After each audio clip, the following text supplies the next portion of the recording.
Engendros del Averno, ¿cómo están? Buenas tardes.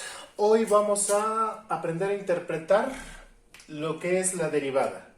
Para ello nos vamos a auxiliar de un plano cartesiano en donde trazaremos en primera instancia lo que es la curva de una función. Vamos a decir que esta es una función f de x, ¿sale?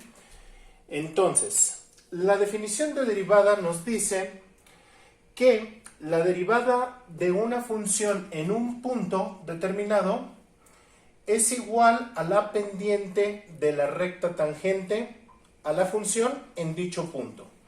¿Qué significa esto? Vamos a pensar que tenemos aquí esta función y tomamos un punto cualquiera. Vamos a pensar en este de acá. Este punto tiene una coordenada en x y una coordenada en y, que sería f de x. Ahora bien,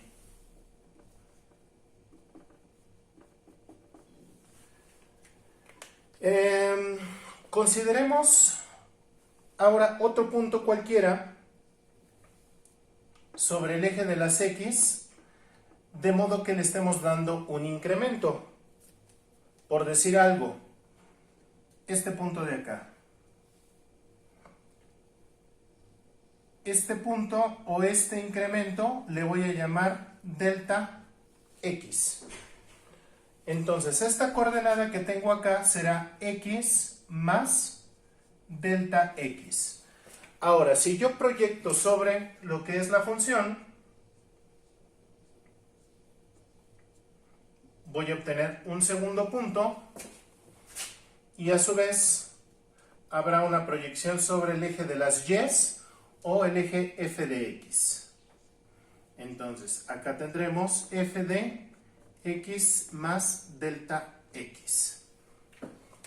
Ahora observen lo que sucede. Si nosotros trazáramos una recta secante a la función que pase por estos puntos, obtendríamos algo más o menos así.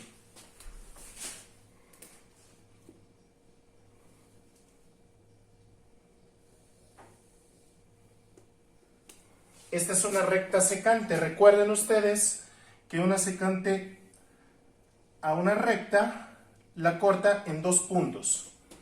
Y una tangente es cuando pasa por un solo punto, ¿sale? Esto sería la tangente.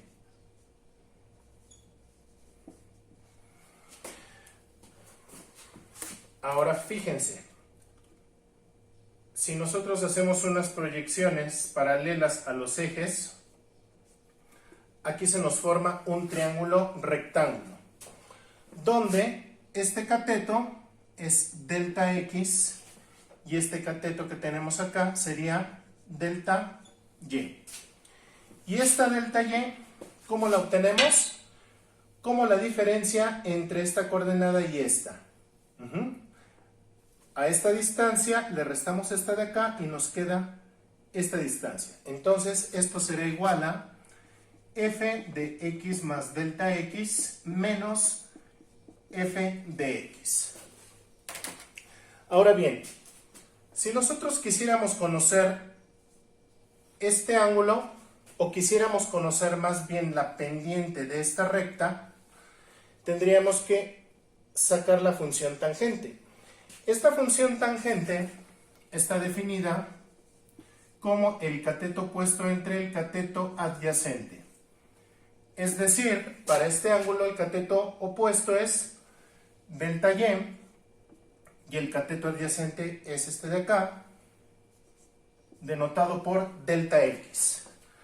Por lo tanto, la tangente de θ es igual a delta y, que es f de x más delta x menos f de x, todo sobre delta x.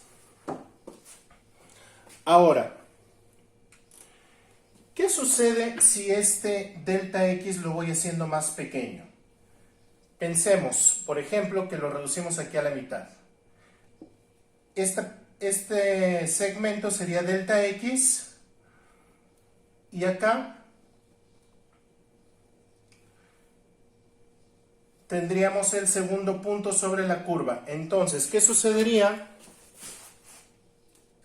Que la recta tangente ahora sería esta y el triángulo rectángulo sería este de aquí.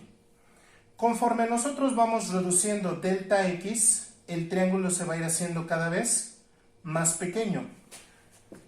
Hasta, o el límite sería cuando esta delta X tendiera a 0. Es decir, esta X y X delta X estarían prácticamente en el mismo punto. Y en ese momento el triángulo prácticamente desaparecería y estos dos puntos estarían encimados, con lo cual ya no tendríamos una recta tangente, no tendríamos una recta secante, sino tendríamos una recta tangente. Entonces, ¿qué es lo que debemos hacer? Llevar a un límite cuando delta X tiende a 0. Y nos quedaría entonces que la derivada respecto de X de una función f de X va a ser igual al límite cuando delta X tiende a 0 de f de X delta X más delta X menos f de X todo sobre delta X. Y esto que tenemos aquí es la ecuación o la forma general de la derivada para una función en un punto dado.